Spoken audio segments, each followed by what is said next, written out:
I've thought a lot about whether or not I should encourage my son to become a pastor. I've not made a decision about it, so I guess this is some more of that thinking. This is surely too inside baseball for most people, but you're not most people. You're a listener to this podcast. And yet here it is.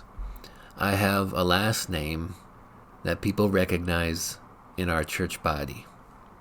It means something to some people. There was an Iddo in the Old Testament who is found in the genealogy of the Levites and may also have been in the list of temple musicians who served in the tabernacle of God as the Israelites carried their worship around the wilderness between Egypt and the Promised Land.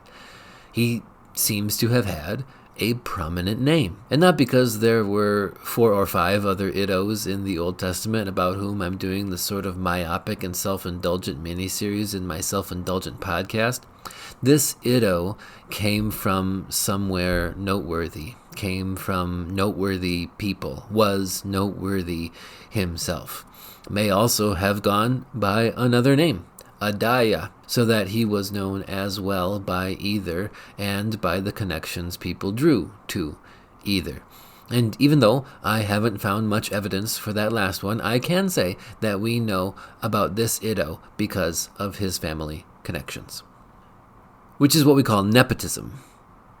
And it is how the world works, and it has had a direct effect on my life and already on my son's life, and it gives me pause as I think about how I feel about encouraging him to be a pastor.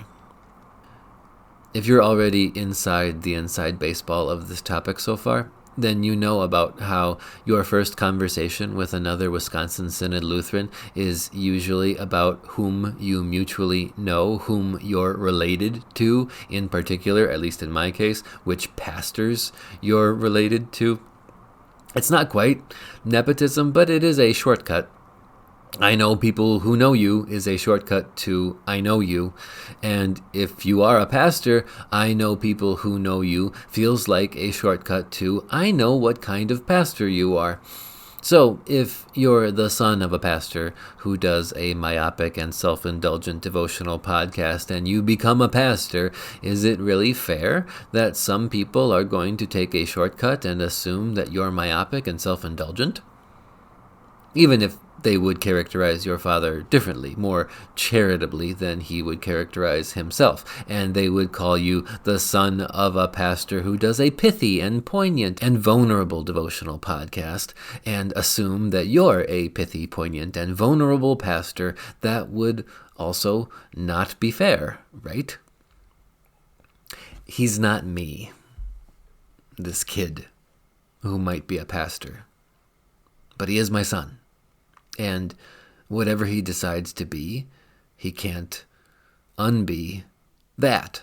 And people who know or know of me will take shortcuts and apply some portion of their assessment of me to him.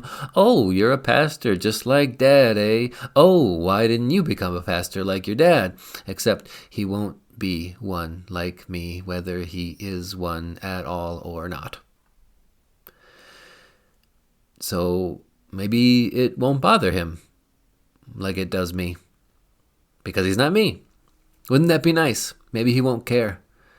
Even better, maybe he'll only take it as a compliment. Maybe he'll only take their words and actions in the kindest possible way, and whether he becomes a pastor or not, he'll only love the people who know that he's Pastor Cherney's kid, nephew, and grandson, because yes, he's related to 4 Pastor Cherneys. Iddo came from somewhere noteworthy. Everybody does. Iddo served God and his people. Not everybody does. Maybe the lesson to be taken from Iddo and my real son's imaginary future self is just that. Even when people find nothing to note about you worthier than the people you come from, the thing to do is find yourself worthy of this note alone. You get to serve God and his people. whatever you do. And that because of the one who we definitely evaluate because of his relationship to his Father, Jesus Christ, who is not his Father and is inseparable from him, which is not nepotism, it's the Trinity. And it's how we are saved.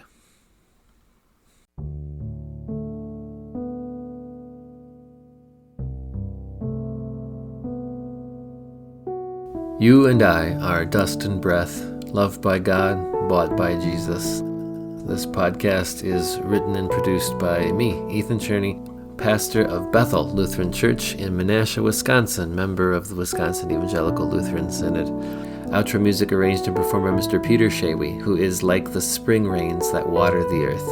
Keep in touch. You can find us on Twitter or Facebook, and also send an email to dustandbreathpod@gmail.com. There's a website with some swag and ways to donate if you're so inclined. But more than that, thank you for listening and sharing with a friend. Reviews on any of the podcasting tools also help promote the show.